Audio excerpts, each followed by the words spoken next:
नमस्कार दोस्तों, मैं आरटी चिल्लर स्वागत करता हूं आप सभी का आपके अपने YouTube channel SSC GD exam में। फ्रेंड्स, अभी हम करने वाले हैं एसएससी जीडी के लिए आपका रेगुलर यहां पे क्लासेस चल रही हैं जिसमें हम प्रीवियस ईयर के पेपर करते हैं। और ये आपके एसएससी जीडी अकेले के लिए नहीं, आपके जो एमटीएस और आपका रेलवे ग्रुप डी का जो मई में होने वाला है उसके लिए भी इंपॉर्टेंट है आपके यहाँ पे होने वाले हैं, क्योंकि लेवल है वो ज़्यादातर इनमें सेम रहता है। तो आज के वीडियो में हम करेंगे 11 फरवरी 2019 का जो शाम की शिफ्ट का पेपर था उसमें मैथ के जो क्वेश्चन आए थे वो हम यहाँ पे सोल्व करने वाले। ठीक है, तो आप पूरा वीडियो जरूर देखना ताकि आपको पता लगे कहाँ से लेवल कैसा क्या 2018 वाली भर्ती में आया था। फिर उसके बाद जैसे हमारा ये कंप्लीट होता है या फिर आपके जो ऑफिशियल अपडेट आती है इसकी कि आपके एग्जाम जो फॉर्म भरने वो शुरू हो चुके हैं इस तारीख से, तब हम जो रेगुलर है क्लास है वो शुरू कर देंगे। तो देखिए, पहला क्वेश्चन है, आप नोटबुक उठा लीजिएगा। मैं बहुत जल्दी आपको बिल्कुल छोटे तरीके से आपको यहाँ पे सारे क्वेश्चन है वो कराने वाला हूँ। तो पहला क्वेश्चन है हमारा वो है यहाँ पे, चलिए लिखिए। पीयूष 8 किलोमीटर पर आवर की गति से दौड़ रहा है। पीयूष है वो 8 किलोमीटर पर आवर की गति से दौड़ रहा है तथा प्रत्येक तीसरे किलोमीटर के अंत में आराम के लिए 5 मिनट रुकता है। इस गति से दौड़ रहा है तथा प्रत्येक तीसरा जो किलोमीटर होता है उसमें 5 मिनट लगा देता है आराम करने के लिए। ठीक है, बात आ गई समझ। आगे बोलता है तो वह 56 किलोमीटर की दूरी कितने समय में तय करेगा, और आपके ऑप्शन है ये। ठीक है, क्वेश्चन सभी ने लिख लिया होगा। तो देखिए, जब भी उसकी चाल दे रखी है हमें 8 किलोमीटर पर आवर, मान के चलो इसी चाल से चलता, आराम वो ना करता तो 56 किलोमीटर कितनी देर में पार कर लेता। मतलब टाइम पूछा है तो टाइम क्या होता है, दूरी बटे समय। दूरी कितनी है 56, समय चाल कितनी है 8 से काटा कितना आ गया 7 आवर। तो ये हमारा आंसर नहीं होगा। क्यों नहीं होगा? क्योंकि हमें पता चला कि 8 के हिसाब से तो 56 किलोमीटर है वो 7 घंटे में पूरा कर लेगा। लेकिन उसने एक बात बीच में बोल दी, क्या कि प्रत्येक तीसरे किलोमीटर पर, जैसे 1 किलोमीटर हुआ 2, फिर तीसरा, जैसे 3 किलोमीटर खत्म हुए वो 5 मिनट के लिए रुका। तो इस तरीके इसको कैसे निकालेंगे वो देखिए। प्रत्येक तीसरे किलोमीटर के बाद रुक रहा है ना, तो आप अंदाजा लगाओ 56 में तीसरा किलोमीटर कितनी बार आ रहा है। कहने का क्या मतलब हुआ, यदि मैं 56 को 3 से डिवाइड कर दूंगा तो मुझे पता चल जाएगा कि कितनी बार वो रुका है। तो 56 से 3 को डिवाइड करेंगे तो कुछ कहेंगे ये तो जा ही नहीं रहा, तो इसके जो नज़दीक जा रहा है उस तक आपको पहुंचना है। तो 3 से काटेंगे 18 तिया 54, कितना होता है 18 तिया 54, फिर बचे 2 किलोमीटर, तो उसको तो फिर आराम रेस्ट की ज़रूरत नहीं है। यदि ये 57 से ऊपर होता तब हम 19 ले लेते, लेकिन अभी कितने पे लिया 18 तिया 54 किलोमीटर तक वो 18 बार रुक चुका। उसके बाद तो 2 किलोमीटर या फिर थोड़ी रुकेगा, तो मतलब कितनी बार रुका 18 बार। और एक बार में कितनी मिनट यूज कर रहा है, कितनी मिनट वेस्ट कर रहा है, तो वो कर रहा है 5 मिनट। एक बार में 5 मिनट, तो 18 बार रुकेगा तो कितनी मिनट वेस्ट हुई 18 पंजे 90 मिनट है उसकी वेस्ट होगी। आप कह सकते हो 90 मिनट उसको ज़्यादा लगी। पहले कितने लग रहे थे 7 घंटे, अब 90 मिनट यानी 1 घंटा और 30 मिनट और, तो अब कितने लगेंगे 8.5 घंटे। तो ऑप्शन बी आपका यहाँ पे सही हो जाएगा। ठीक है, समझ में आ गया होगा। नहीं समझ में आया तो आप इसको रोक कर एक बार दोबारा देख सकते हो। चलिए अगला क्वेश्चन है, ये आपको दे रखा है कुछ आपका सिंप्लीफिकेशन का क्वेश्चन था। पहले आपके ऑप्शन लिख देता हूं मैं यहाँ पे। -13/19 ये ओरिजिनल पेपर है आपका फ्रेंड्स एसएससी जीडी का। 23/2 -21/2 ये ऑप्शन है। और क्वेश्चन है आपका 6 सही 1/2 प्लस में 80 भाग में 40 -30/7, और यहाँ पे दे रखा है ऑफ, और यहाँ पे दे रखा है 1/3।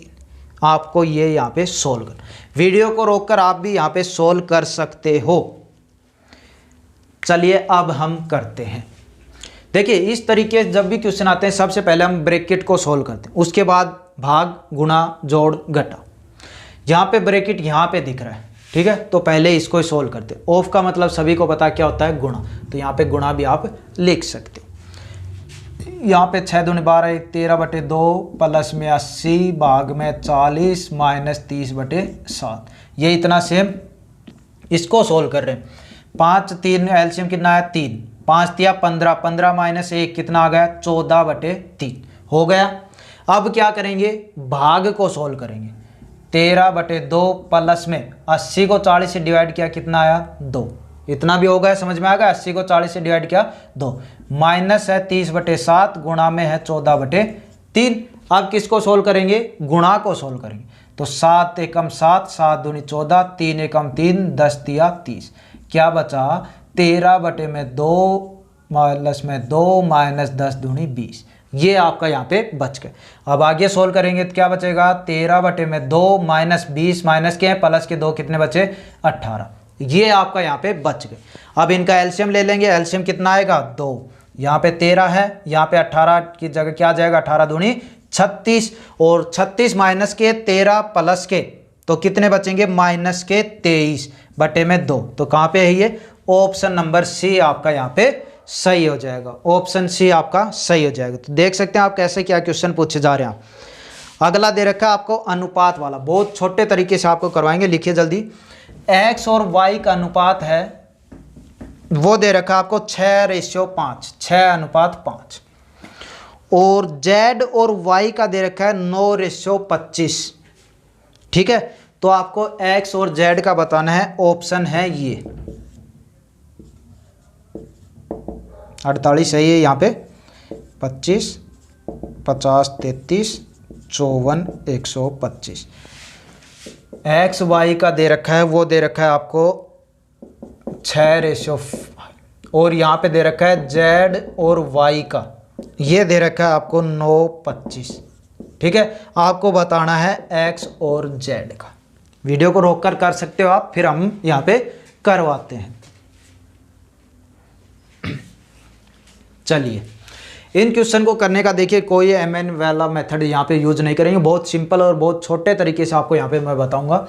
लिखिए तीनों चीज़ें यहाँ पे, ठीक है, एक्स वाई जेड जो भी दे रखा है वो यहाँ पे लिख दिए। एक्स वाई का रेशियो कितना दे रखा है, एक्स वाई का रेशियो दे रखा है 6:5, तो यहाँ पे लिखा 6 और 5।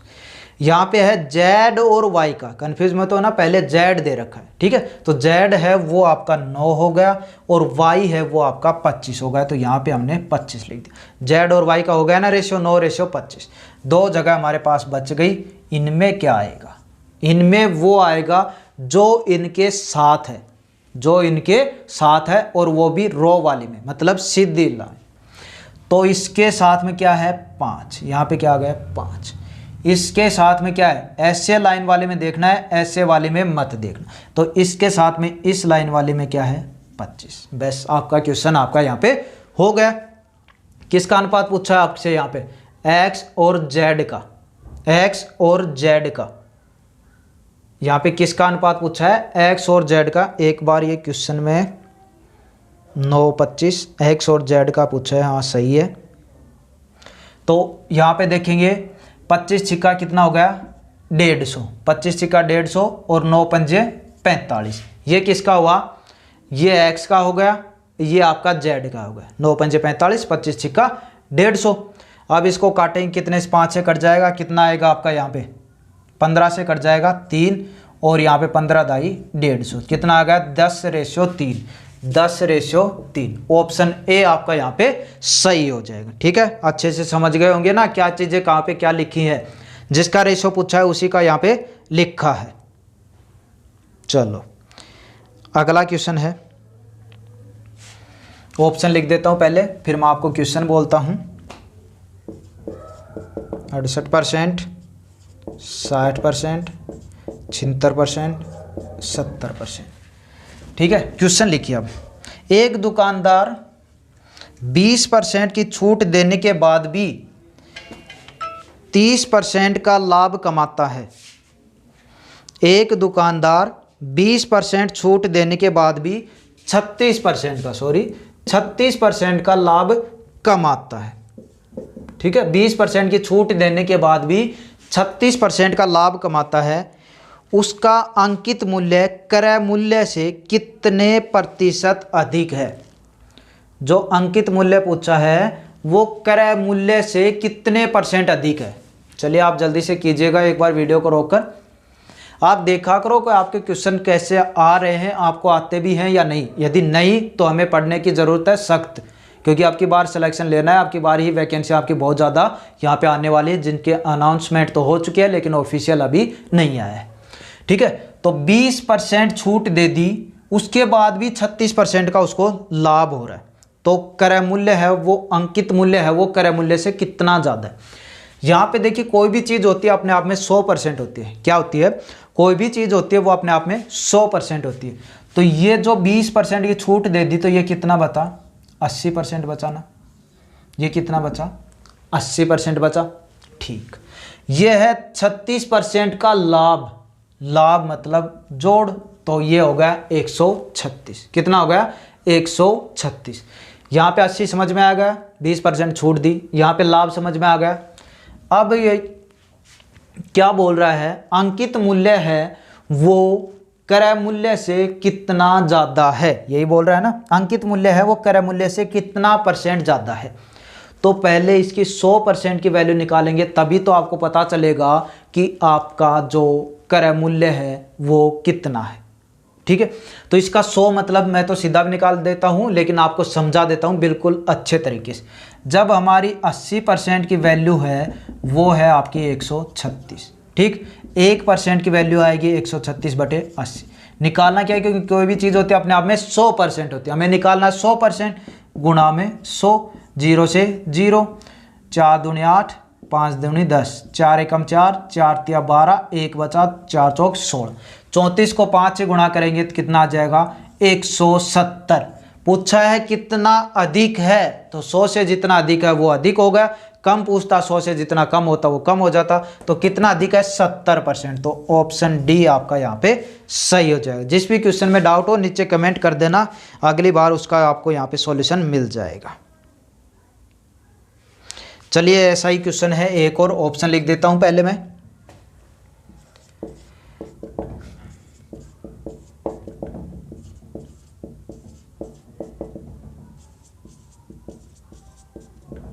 ये ऑप्शन है, क्वेश्चन लिख लीजिएगा।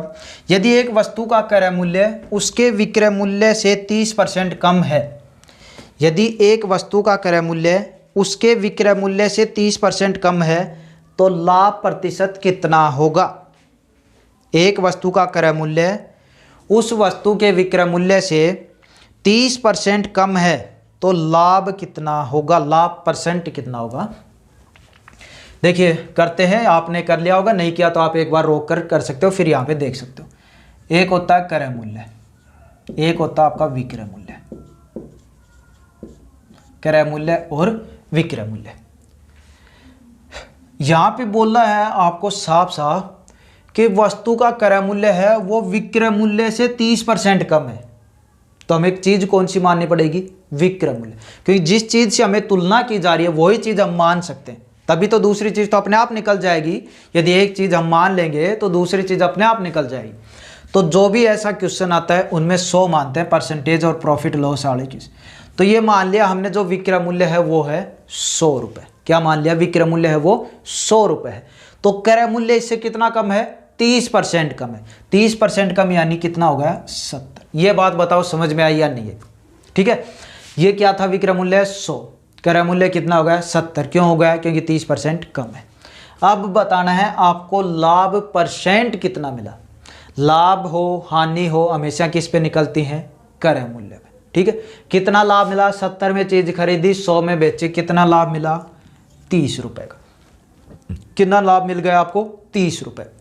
लेकिन आपको परसेंटेज में पूछा है, तो नीचे कितना आ जाएगा आपका? 70 और गुणा में 100%।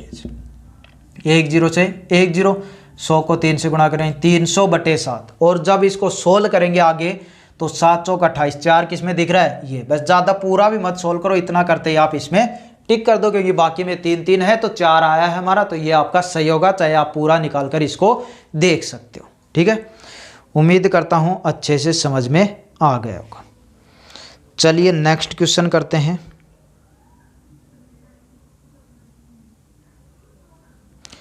तो अगला क्वेश्चन है, आप लिख सकते हैं, हाँ ये सही है।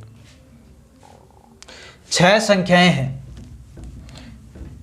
ए बी सी डी, 6 संख्याएं हैं A B C D E F, इनका औसत है वो m है। ठीक है, अब ऑप्शन लिख देता हूं मैं, m-6, m-5, m-30, m-10, ये ऑप्शन है। क्वेश्चन लिखिए, 6 संख्याएं A B C D E F का औसत m है, यदि प्रत्येक में 5 घटाया जाए, यदि प्रत्येक में 5 घटाया जाए तो नया औसत क्या होगा।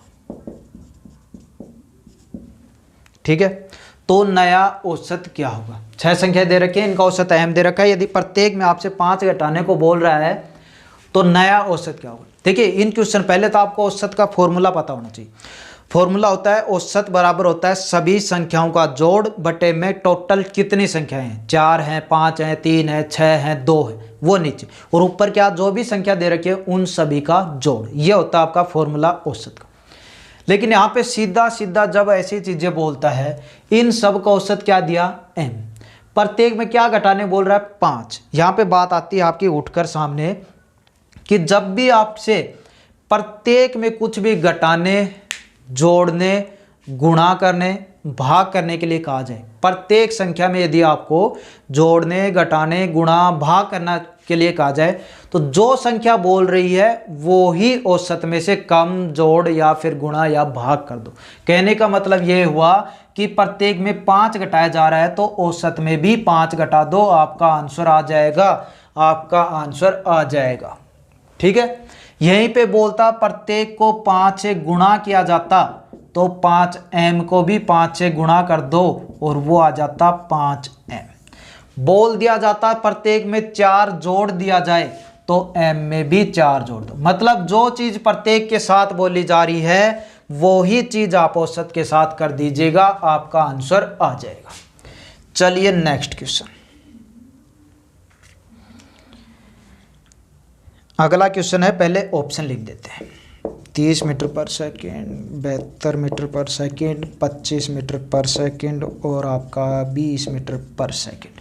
क्वेश्चन लिखिए, अब पुनीत 60 किलोमीटर की गति से, 60 किलोमीटर पर आवर की गति से दफ्तर जाता है, 60 किलोमीटर पर आवर की गति से जाता है और 90 किलोमीटर पर आवर की गति से वापस आता है।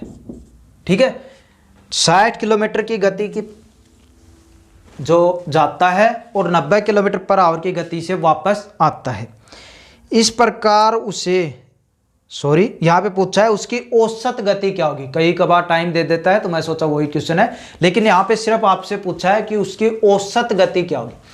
तो औसत गति का सूत्र होता है, वो होता है आपका 2xy बटे में x प्लस में y, ये दोनों आपकी चाल हो जाती है। x और y क्या है यहाँ पे चाल है, बस सीधा फॉर्मूला लगाना आपका आंसर हो जाए। क्या क्या, 2x का मान 60 है, y का मान 90 है, अपोन में x प्लस वाई, 60 प्लस 90 कितने हो गए 150। काट दो जो कट रहा है, 3 दूनी 6, 5 तिया 15, 5 से काटेगी 18, 18 दूनी 36, 36 दूनी 72, 72 किलोमीटर पर आवर आ गई उसकी औसत चाल।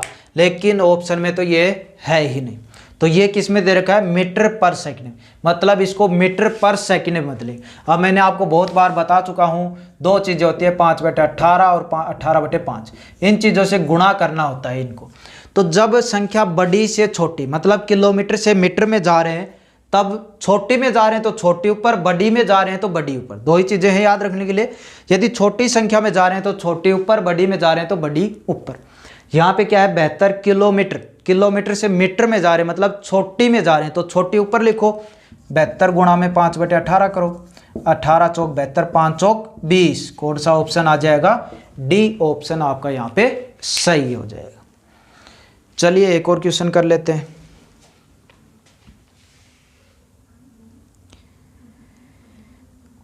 अगला क्वेश्चन था वो आपको साधारण ब्याज से था, सिंपल क्वेश्चन है, आप कर लोगे, इसको मैं छोड़ देता हूं। ब्याज दे रखा है, मूलधन दे रखा है, राशि दर दे रखी है और आपका समय पूछा था, तो वही ब्याज गुणा 100 बटे मूलधन गुणा दर वाला, बहुत सिंपल है, कर लोगे, आप कोई टेंशन लेने की। हाँ दूसरी बात, इसकी पूरी PDF ये तो ध्यान बताना आपको भूल गया मैं। इसकी पूरी पीडीएफ नीचे टेलीग्राम चैनल का लिंक मिलेगा, उस पर इसकी पूरी पीडीएफ मिल जाएगी। आप वहाँ से क्वेश्चन हैं ये कर सकते हो, यही नहीं जो जीके के भी हैं वो भी आप वहाँ से कर सकते हो। चलिए अगला क्वेश्चन है चक्रवर्ती ब्याज से है ये, ठीक है। ऑप्शन लिख देता हूँ मैं आपका यहाँ पे। चलिए अब क्वेश्चन लिखिए। एक राशि चक्रवर्ती ब्याज पर 4 वर्षों में 6 गुना हो जाती है। एक राशि चक्रवर्ती ब्याज पर 4 वर्षों में 6 गुना हो जाती है, तो वह राशि कितने वर्षों में 216 गुना हो जाएगी? ये हो गया। अब देखते हैं आप इसको कैसे करते हो, कितनी सेकंड लगाते हो। मैं तो सिर्फ इसको 2 सेकंड में करना आपको यहाँ पे बता दूंगा। देखिए इन चीज़ों में मतलब एक बार आप खुद करके देखिएगा, फिर हम कराते हैं। 2 चीज़ें लिख रहा हूँ मैं आपको, एक तो होता है बरस, एक होता है गुना। चलिए अब हम करते हैं। यहाँ पे जैसे चक्रवर्ती ब्याज का जिक्र हो और आपको गुणा वाले क्वेश्चन मिले, उनमें क्या करना है, दोनों चीज़ें लिख लेनी है आपको, वर्ष और गुणा। अब आगे क्या करना है, वर्ष वाले में तो आपको पहाड़ा चलाना है। जैसे 4 वर्ष दे रखा है तो 4 का पहाड़ा ही चलता जाएगा, 4 दूनी 8, 4 12, 4 4 16, 4 5 20, बताएंगे कहाँ तक चलना है। दूसरी चीज़ जो गुणा दे रखी है उसकी चलेगी पावर। जैसे यहाँ पे 6 दे रखा है तो 6 की पावर 1, 6 की पावर 2, 6 की पावर 3, 6 की पावर 4, ऐसे चलेगा। यहाँ पे 3 दे रखा होता तो 3 की पावर चलती, ठीक है। वर्ष वाले में चलेगा पहाड़ा और गुना वाले में चलेगी पावर, ठीक। अब जो चीज़ दे रखी है वो ही लिख देंगे। वर्ष कितना है 4, ठीक है। गुना कितनी है 6, यहाँ पे 6 दोबारा दे रखा है 216, तो 216 देखते हैं कब तक आता है। तो 6 की पावर 1 6, 6 की पावर 2 36, 6 की पावर 3 216 आ गया। आप पहाड़ा लिख दो इस पे, 4 दूनी 8, 4 तिया 12, तो 216 है वो कितने वर्षों में हुआ, 12 वर्षों में हुआ। तो ऑप्शन सी आपका यहाँ पे सही हो जाएगा, ठीक है। तो इस क्वेश्चन को आप इस तरीके से कर सकते हो। यदि वीडियो अच्छा लग रहा हो तो लाइक ज़रूर कर देना, चैनल पे नए हैं तो चैनल को सब्सक्राइब ज़रूर कर लेना।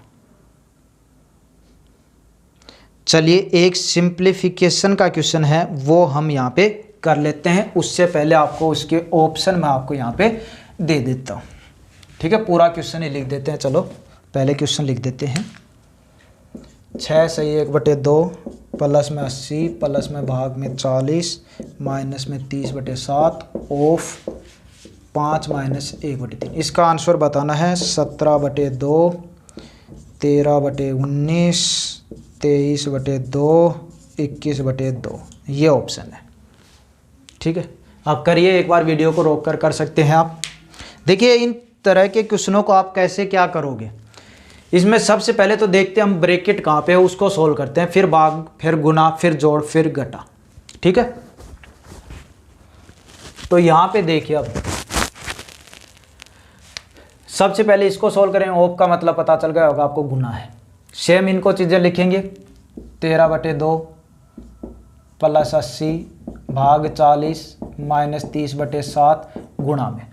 इसको सोल्व कर रहे हैं, एलसीएम कितना आ गया 3 आ गया। 5 तिया 15 माइनस 1 कितने हो गए 14, क्या आ गया 14/3, सोल्व हो गया हमारा ब्रैकेट। अब किसको देखना है, भाग को, भाग है यहाँ पे 13/2। 80 को 40 से भाग करेंगे तो कितना आ जाएगा 2 आ जाएगा। 80 को 40 से भाग करेंगे तो 2, आगे सेम वही संख्या है, ठीक। अब क्या करना है, गुणा, गुणा में ये है 7 दूनी 14 हो गया, 3 दाई 30 हो गया, क्या बचा 2 माइनस में 20, ये आपका यहाँ पे बचा। तो इस तरह भी एलसीएम मत लेने लग जाना, अभी थोड़ा सा और सोल्व कर लो इसको। 13/2 माइनस के 18, अब ले लो एलसीएम।